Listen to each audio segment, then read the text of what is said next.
I've got the BP spirit right in my head, right in my head, right in my head. I've got the BP spirit right in my head to stay. 各位伙伴，大家好！今天晚上，今天是2026年4月1号哈，又来到了就是一个月的第一周周三晚上。那智博团长已经来到现场，我们直接邀请智博团长来为大家开讲。好，智博团长请。各位伙伴，大家晚安，大家好今天非常高兴哦，4月1号，今天是一个特别的日子今天呢非常非常的愉快哦，因为要当愚人节，哦，愚人节。那因为愚人节的由来，我也不懂但是从小到大，尤其是在读书的年代哦，我感觉愚人节是一天非常值得庆祝的日子哦，因为这一天的话，只要能搞笑的，能取乐于别人的，或者是能能制造一些笑料的哦，我感觉这一天的话是百无禁忌，大家都非常非常的喜欢哦。只是不要恶作剧过头就 OK 了哦，因为今天真的是最快乐的日子哦，4月1号哦。那首先呢我们丛林奇谈来到了第5篇红花的威力哦，这一篇最值得孩子们去关注的哦的一篇就是再到红花了。从上一章我们都了解到红花是什么了嘛，好，那怎么样来取这一个红花呢？我想应该就是要有一点所谓的勇气以外，那还要有一点智慧哦，或者啊各项非常天资禀赋的那一种条件哦，那才能去取得哦。那我们同云奇谈这里面就开始讲到了哦，毛克利呢为了这个红花哦，他为了摘取这个红花哦，抖擞的精神使足全力哦，就是全力以赴了狂奔哦，不停歇的，然后一直跑一直跑哦，一段路一段路程这样奔向了村庄而前进哦，大胆前进，因为毛克利只是知道而已，但是他从来没看过但是真的是要鼓足了很大的勇气来大步前进哦。那毛克利呢，跑了，满身大汗，非常的疲惫狂奔嘛然后终于到达了村庄。那村子里面呢，刚好有一个菜园他在这时候到达的时候，已经是夜幕低垂的时候，就是已经傍晚又过了一些的时间了才会所谓的夜幕低垂嘛傍晚的时候太阳还没有完全的下山那但是说在完全快要下山的时候，这一段时间呢他就已经来到了村庄旁边的一个菜园这时候呢万籁无声那天上的星空呢也默默的在高空上闪烁着那个亮那个闪亮的星星的那种亮光我非常怀念我小时候因为我小时候我住在乡下我们嘉南平原就是一望平川那抬头仰望真的是满空的珍珠然后再加上月亮，真的是非常非常的漂亮甚至有时候天气非常好的时候，你还可以看到所谓的银河银河系的这一些的那种美景那一种那一种空间真的是非常非常的享受而且那时候小时候也都没有任何的光害，就是没有任何的光害。那所以说，在那一段时间里面，我感觉我小时候的成长是，就如同书里面在写的这样子万籁无尽万籁无声然后满空满天的珍珠那他呢就躲在菜园里面的某一个角落哦，然后呢，就发现了有一栋哦的农夫呢的小屋哦，然后呢外面呢堆了很多很多牛吃的草哦，那我们称为叫做牧草了哦。那因为一般的话比较富裕的哦农家哦农家他们才会有牛哦来做耕种，不像啊牛不是说每一家家户户都说有的哦。那我相信这一户人家应该也算是非常富裕的应该他可以讲说有养牛哦，然后这些干草呢叠的牧草呢叠得高高的堆积的那毛克利呢就好像小偷一样粘手粘脚的然后就躲进了这个草堆里面去了然后呢连动都不敢动屏住呼吸连动都不敢动然后呢就注意在听四周的动静如何然后呢过了一会儿他才会慢慢的毛克利才慢慢的把他的头探出来，左右看一看瞧一瞧观察一下此时外面的状况是怎么样他也很害怕万一被人家发现了怎么办，对不对？那也就只有他敢躲进去草丛里面的。像我们以前我们小时候我们也敢这样玩，但是大人呢都会骂我们因为不知就不怕，知道之后就很害怕因为这牧草牧草堆里面，我们以前的话在农家的时候我们几乎说实在就是会割完稻草的时候，它那个稻杆都会把它收集起来，然后当我们的柴火用当我以前我们在农村的时候，没有像现在有瓦斯真的以前你只要家里面有柴，也算是富有人因为不是每一家户户都会有瓦斯可以用，所以说在那个秸秆那个稻草堆里面然后就是叠得很高一堆一堆的，然后我们也真的都会进去玩有时候说实在就是玩躲迷藏的时候，我们也会进去，但是就是因为好玩而已，但是真的都不知道害怕，因为你们可能也都很难去想象得到说里面可能会有躲虫或者是蛇臼母斗丁我们都是叫斗丁或者是一些我们所不知道的一些动物危险的状态那我们就会躲进去那毛克利呢？他就是这样子躲进去，好在他也都没有发生什么事情但是我们小时候是真的是有碰到过，就是里面真的有蛇窝有蛇在里面产卵就是有蛇蛋，但是没有看到蛇了，但是才知道说原来说是在这里面会有这种东西那长大之后的话就知道事实上那个稻草堆里面真的还是有一定的危险性的好，那毛克利呢，头探出来左右观察之后，然后呢，他就发现了这一栋房子它的窗内有动静他就窥视着他就悄悄的然后就潜伏到这个窗边窗台边然后结果呢，他就真的注视了里面全部所有的动静，结果他发现了真的让他所想象不到的不可思议的红花就在这里面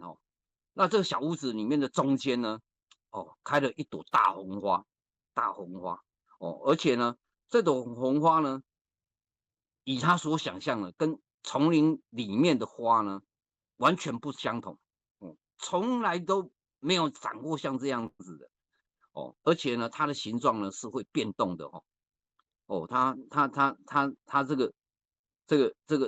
这个花呢，它的花瓣呢，哇，真的是缤纷夺目，而且呢，哎，飘然的哈。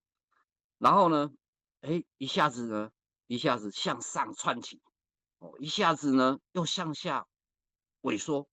哦，那又会反复复的左右摆动，哦，好像在跳舞一样，哦，简直呢就像妖精似的，哦，花朵哦。毛克利认为，哦，他也知道什么叫做妖精了，哈。好，那毛克利呢看了之后，哎，咽了一口气，哦，吞了一下口水，哦，目不转睛的哦，盯着这个红花一直在看，哦，这个红花到底是什么东西哦？啊，这时候呢，哎，从隔壁的房间呢走进来一个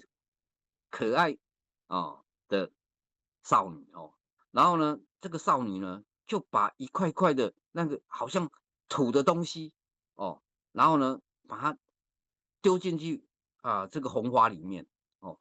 正直到这个红花里面，刹那之间呢，哎，他又观察了这个红花呢，就开始怒放怒放，然后呢，花边呢就会一直猛窜而上哦，然后呢，并且微微的颤动着闪烁的跳动的结果毛克利真的认为这一朵红花呢，真是太不可思议了真的从来没有看过这个东西。但是呢，讲到这边的话，我就感觉到很纳闷这个作者他这样一直形容这一朵红花，但是森林也有大火啊，怎么会没有看过呢？我的认为，可能毛克利在这个成长的这几年来，他真的说实在没有碰到过森林大火，不然应该是都知道，而且动物里面野生动物里面，也就是动物世界里面，应该有一些动物如果年纪稍长了，应该也会碰到过所谓的森林大火应该都会有这样的一个经验。那怎么样去逃命因为生命的本能嘛他们应该都会有这一种啊生存的本领甚至有这样子一种记忆，一定会刻在他的基因里面会告知他们这是多大的危害好，那我们又讲回到故事里面来原来原来红花呢是吃那种黑色的东西长大的毛克利现在初步的认知原来红花是需要吃东西的，而且就是需要吃这一种黑色的东西，它才会长大过了一会儿呢，这个红花呢，哎，又会慢慢的萎缩下去又要快要凋零的时候，凋谢的时候呢，哎，这个少女呢，又赶紧的往里面添加这个黑色的东西给她吃过了不久，哎，花瓣呢又长高起来了又长大了又熊熊燃起并且呢闪烁着很多不同的颜色出来我曾经在上一节里面有讲过不同的啊燃料它所产生的那个色泽是不一样的我曾经在上一节我有讲过，我说我们烧金子，那个金子呢上面为什么要金箔那个金箔呢真的对神明来讲，还是对于所谓的我们的这个第三空间我们就是说这个神鬼所用的这个空间，这个是否真的是有用处的真的依我问过一些所谓的修道者或者是一些就是老师就是玄学老师他们在讲，事实上这一张金子呢，上面最重要就是那一个金箔而已因为它烧出来真的是可以呈现出来所谓的七彩色我们就是希望神明呢可以发豪光所以说就会有以金补金的这样的一种作用所以说在这边我们也再次的告诉孩子们我们老祖先所传下来的这一些所谓的民俗这些文化传统啊，事实上它的缘由根源是在哪里，它的道理在哪里，一定要让孩子们去了解，而不是说我们只是说只是在烧这个金子而已。事实上，它有重视在哪一个真的一个环节里面的一个知识里面一定要告诉孩子我们不是盲目，而且也不是所谓的那一种迷信真的都是有它的道理存在的好，那又讲回来毛克利呢，越看这个红花呢，越看越迷惑因为他从来都没有看过这么奇怪这么奇妙的一朵花觉得呢，真的越看呢越觉得有一点毛骨悚然，有一点害怕这个东西真的实在太奥妙了然后呢，他来的此次的目的呢，他就是要把这朵红花呢带回去。巴西拉就是要让我带了这个红花回去但是该怎么去带呢？现在问题可来了，真的这个问题呢可大了您给他想一个像在差不多10岁左右的孩子然后呢，他现在去看到了这样的火这火堆，那他现在只知道说要去添加黑色的东西给他吃，他才会长大，他才会熊熊燃起那怎么去拿这个东西回到森林里面去真的是要伤脑筋那毛克利呢就在那边嘀咕着真的就在那边一直想办法然后呢，整夜呢，他就是在这个窗台的外面呢，一直窥视着每逢这个红花快要凋萎的时候呢，这个农家女呢就会给他吃黑色的东西让他恢复原来他的一个样貌，他的形态然后就这样子不断的反复着这样的一个动作，然后呢，天真的也快亮了那怎么办呢？还在那边想，还是想了老半天然后呢，晨雾呢笼罩了大地晨雾如果大家都知道尤其是时常我们在野外露营的时候，也知道清晨大概5、6点5、6点太阳快出来的时候，那一段时间我感觉那时候的空气中的弥漫那一种晨雾真的是蛮应该是蛮美妙的我很喜欢那一种感觉就是太阳出来，然后那时候有些人很喜欢早上天一亮就去爬山，也是一样的，那个也可以讲说是分多金吧那一种那种氛围，那种气味真的非常非常的好。然后呢，有这样的一个晨雾发生的时候大概就会代表当天一定会是怎样的天气，就是一个非常晴朗的天气才会这样子吧然后呢，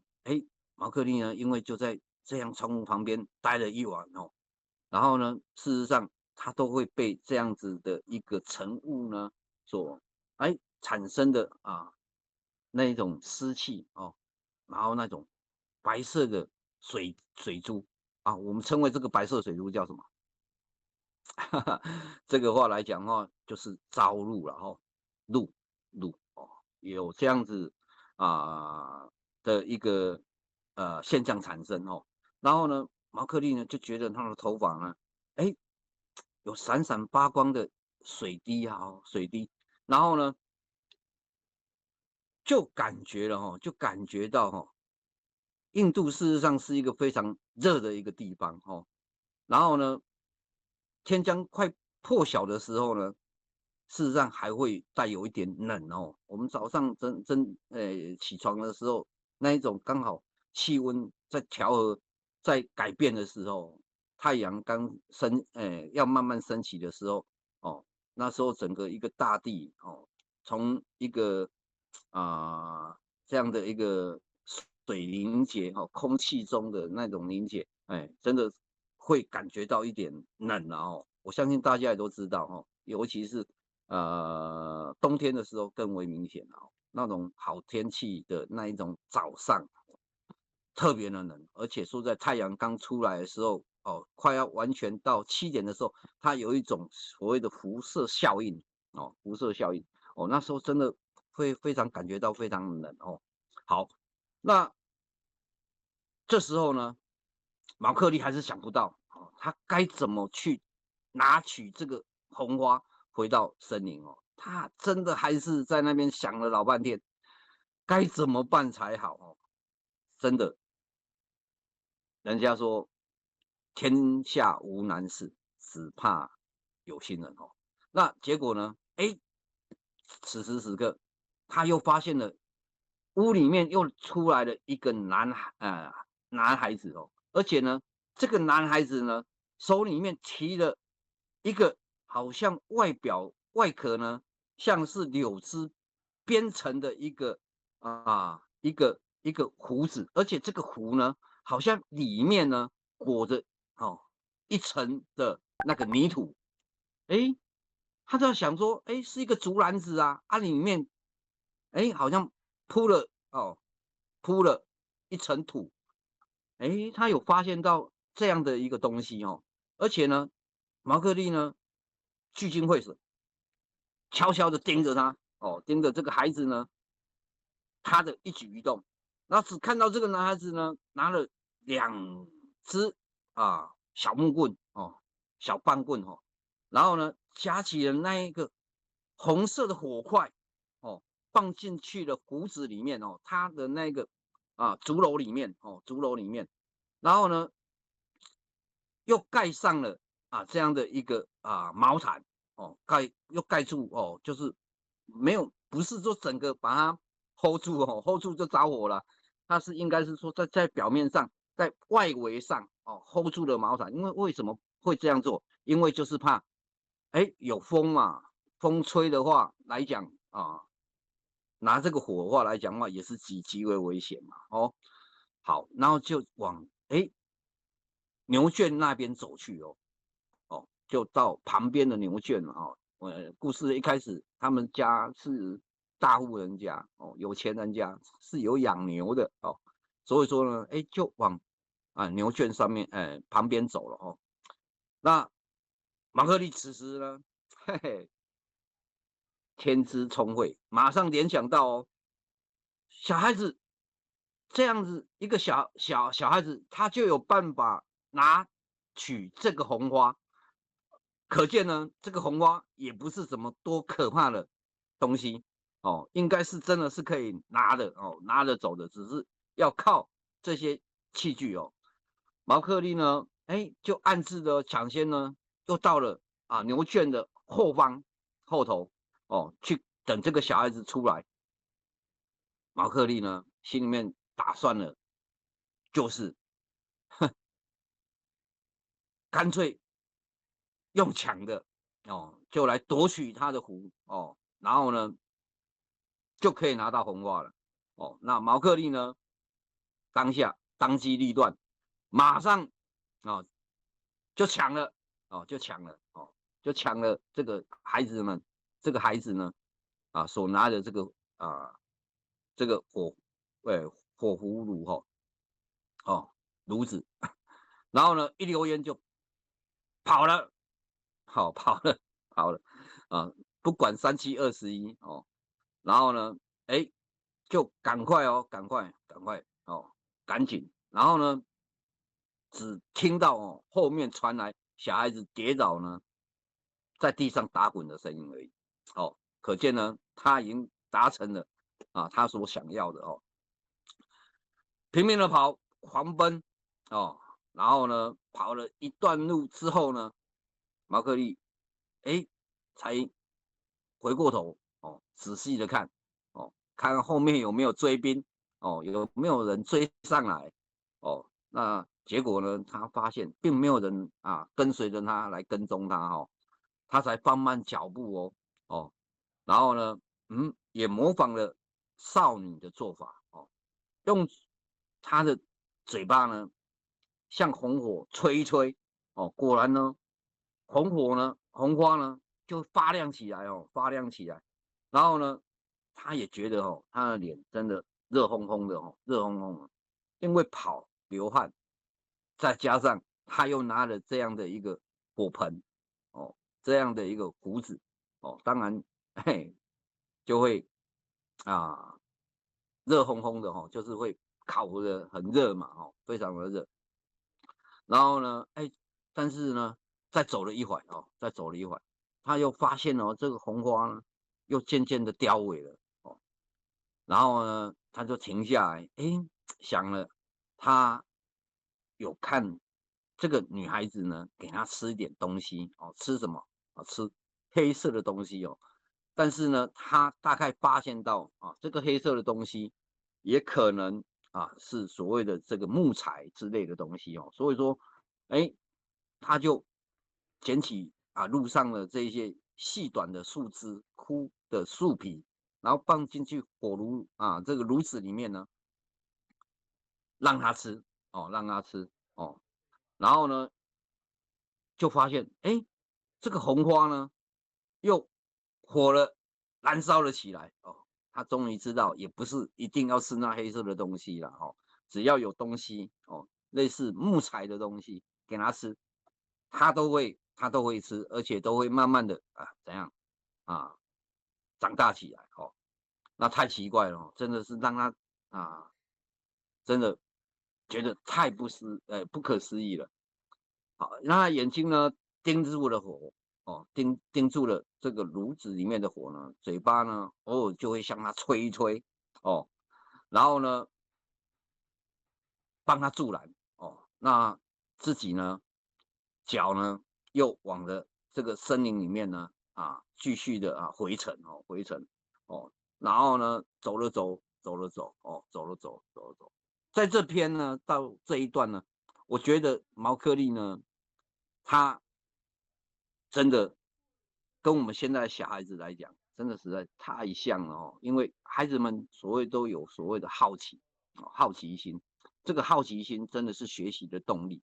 而且呢，加上毛克利在一开始的时候，我觉得他的观察，他的观察力跟他的专注力跟他的学习力，哦，真的都是跟一般孩子们事实上都是无异的哦。因为有了他所想要的，所以说他真的都会很有所谓的行动力跟勇气哦，然后去做好这件事情。那所以说，小孩子在这样子一个环境里面哦，我觉得哦，我们当服务员的，我们一定要让孩子们哦有所谓的好奇心哦，然后可以来影响他这方面这多方面的这些所谓的啊潜力哦，来让他们启发哦。好，那又讲回来毛克利呢这样走了走，终于呢哎，快回到森林了。首先碰到了就是巴西拉了哦，他的老师哦，他的老师。那毛克利呢，把这个火盆呢捧得高高的，高兴的跟巴西拉说：“我终于带回来了红花了。”哦，那巴西拉也替他真的非常的高兴，然后呢就跟他说：“好，好极了，你实在太棒，太优秀了哦。”毛克利呢，哎，他心里面，当时他离开的时候，他要去取红花的时候，那时候阿 K 拉呢，刚好去带领去狩猎，然后被骗了嘛，哦，上当了哦，结果呢，毛克利也都是非常的担心哦，阿 K 拉哦，然后就在想阿 K 拉呢，可能呢此时此刻呢，也有可能被罢免了。也有可能呢被群体围攻呢被杀害了哦。那所以说呢，阿 K 拉呢现在的处境呢，真的实在是非常非常的危险哦。而且呢，他去猎这个大陆的时候呢，又受伤了哦。然后这些年轻的狼呢，又会群体围攻他哦，然后都认为说他已经没有这个资格再当他们的首领了哦，领袖了哦。所以说呢，真的有可能呢会被杀掉哦。然后当然毛克利也知道哦，也不是只有针对阿 K 拉而已，而且呢，可能下一个目标就是他哦。所以说，巴西拉也一直提醒了毛克利，一定要提高警觉，千万不要大意哦。而且呢，你现在有了这个红花之后，你更要保护好你这个红花。毛克利心里面也在想的，他绝对不能输哦，不能输。毛克利呢，哦，就把这个取回来的哦，这个红花呢放在巴西拉的鼻子前面哦。那巴西拉呢，这香的哦，就吓到了，突然会吓到了哦，因为哦，动物嘛哦，真的都很怕火哦。而且呢，他巴西拉就赶紧哦，把鼻子收回来，赶快闪开哦，就代表他真的巴西拉连巴西拉他都很害怕哦。所以说毛克利就知道哦，这是真的是最好的武器哦，因为连他的老师都很害怕哦这个东西哦。如今呢，有了这个红花呢，毛克利也想如何用这个红花来保住阿 K 拉的性命哦，保住他自己的性命哦。所以说这个孩子真的是还是很有情义的哦。哦，他也不是说只都为了自己着想，他甚至他也有帮着他的首领领袖阿 K 拉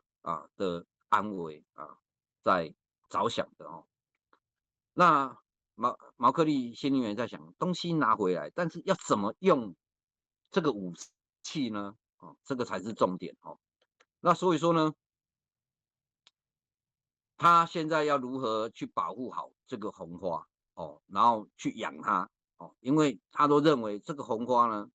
都要在一定的时间里面，然后去让它吃东西哦，然后呢，它才能呢持续的发出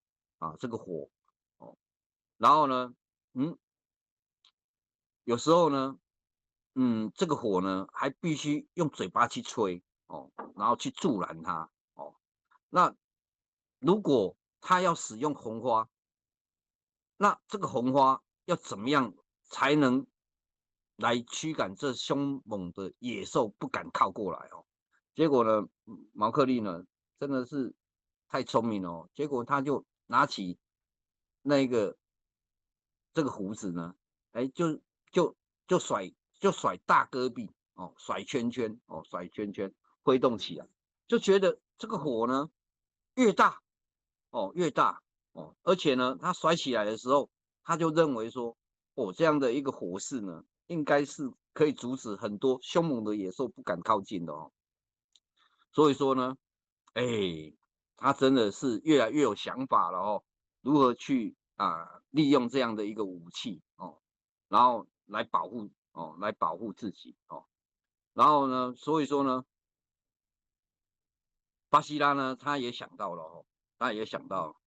在他很小的时候呢，他也在红花旁边玩耍过、睡过哦，觉得呢软乎乎的，而且很舒服哦。巴西拉哦，他有这样的一个小时候的一个回忆哦。但是毛克利呢，他也隐隐约约的隐隐约约的觉得在他的记忆深处里面，在他婴儿时期哦，他好像也有这样的一个经历哦，而且呢，这个经历呢，就好像是他那时候被邪汉呢追到兰口之前，他曾经跟他的生父母哦，就是生他的父母亲，也曾经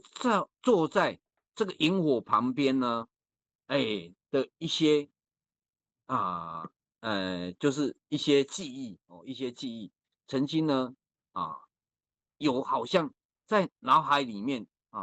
隐隐约约浮现了他以前他以前婴儿的时候婴孩的时候了，应该是婴孩的时候，婴儿怎么有可能想到了勾起了他这样的一个回忆片段的一个回忆然后梦幻之间的回忆然后使毛克利呢感觉到非常的甜蜜，而且呢也感觉到非常的悲伤因为他真的应该也觉得了他应该是人类的，因为他已经到人类的村庄里面去看到过人了嘛那所以说他应该也知道他应该不是狼所以说他才会有这样的一个心里面的一个惦记吧好，然后呢他就跟着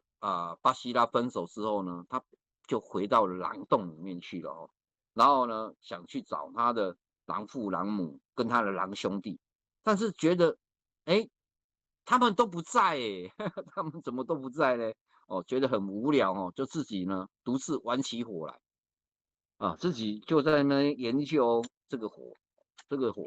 真的好像是不错玩的我相信小孩子有一些家庭环境应该还 OK 的还不会说真的完完全全不让孩子们去碰火的反而说是在他这样的一个学习阶段，而且很愿意告诉孩子去教导孩子如何去用火反而是更好的你让他早点了解到，然后会使用会怎么样，反而更好我有看过一些父母连小孩子拿打火机他们都不愿意所以说是怕小孩子发生到危险我就是说过度的维护保护，事实上反而害了孩子如果我们可以事先的真的去教导孩子，其实我们乡下小孩子老实讲很小的时候还没有读书上学的时候，说实在就已经会烧柴煮水了呢，真的呢然后我们都是大孩子带小孩子，然后来做。我曾经好像在前面好几个章节曾经讲过，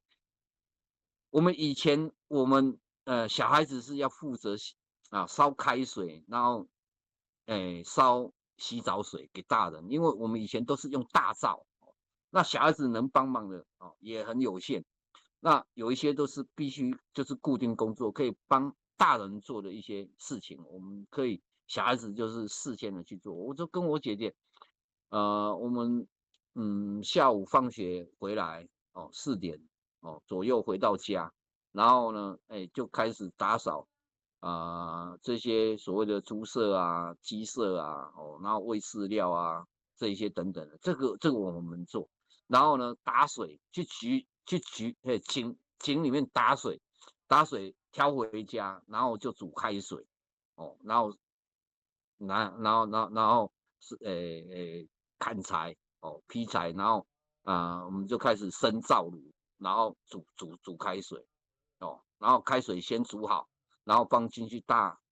茶壶里面，然后都弄好了茶壶大茶壶全部都装满了之后就是明天的份全部都弄完之后，再放水，然后再准备热水让大人他们农忙回来，傍晚农忙天快黑的时候，农忙回来的时候，第一件事情就是先洗澡沐浴然后女人家的话就可以先煮饭菜，那男人就先沐浴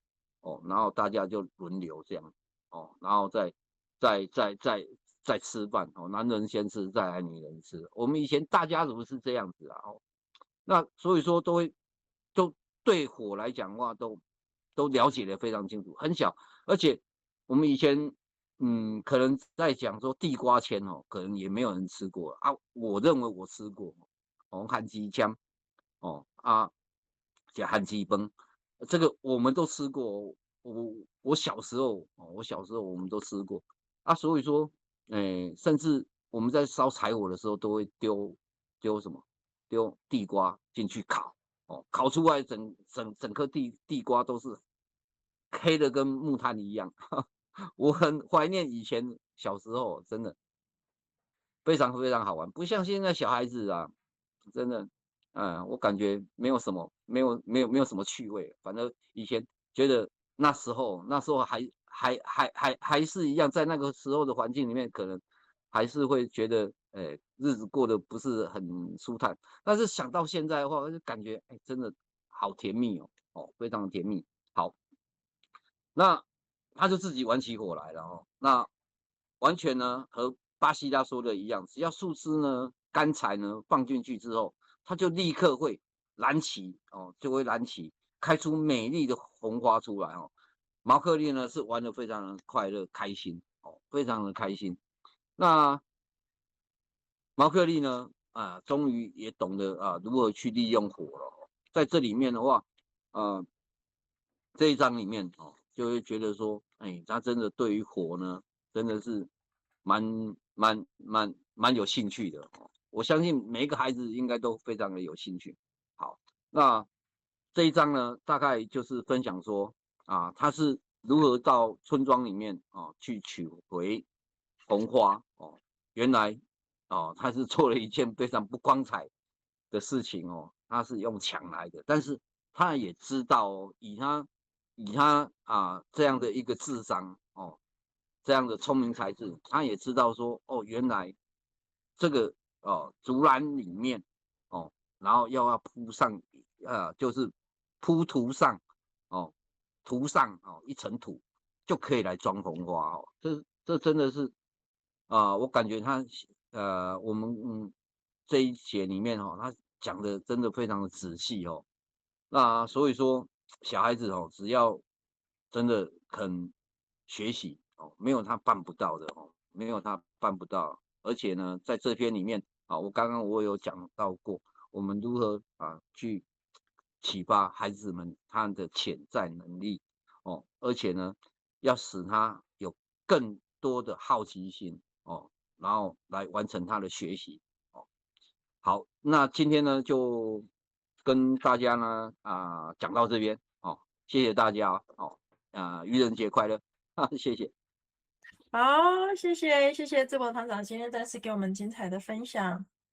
那我们大家来开个镜头吧，好，拍照喽。各位伙伴，大家好。好，今天全都开了哈，3、2、1 ，OK， 好的。那我们谢谢智博团长，好哦。谢谢大家，谢谢大家，谢谢观赏贝学院讲座，喜欢请按赞、订阅、分享，请给我们鼓励及支持。